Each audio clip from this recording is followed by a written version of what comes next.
I feel good, very, very good. Gooder? Ever felt like you just don't have the right words? Hey everyone, I'm your favorite English teacher, and today we're talking about something all learners face: limited vocabulary.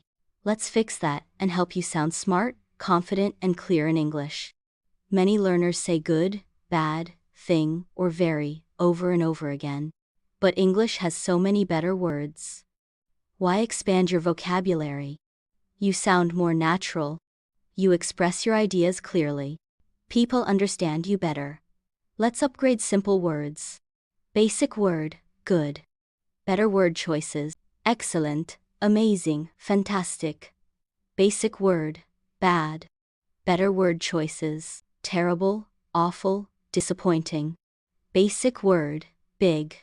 Better word choices: huge, enormous, massive. Basic word, small. Better word choices: tini, litlo, miniature. Basic word, happy. Better word choices: joyful, excited, thrilled. Instead of, the movie was very good, say, the movie was fantastic. My trip was very, very good.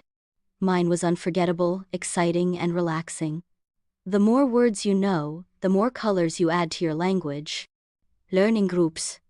Don't just learn words, learn families or themes. Food: delicious, spicy, bitter. Emotions: nervous, excited, proud. School: subject, assignment, deadline. Use what you learn. Make sentences, don't just memorize. Instead of, today was good, try, today was exciting and productive. Limited vocabulary? Not for long. Learn new words. Use them in your daily speech. Write them in a journal or practice aloud. Now it's your turn. Comment 3 better words for good. Let's build your vocabulary together. Don't forget to like, subscribe, and tell your friends. This channel is not just good, it's awesome. You can find a lot of synonyms at www.wordreference.com. Synonyms. See you next time on My Favorite English Teacher. Bye bye.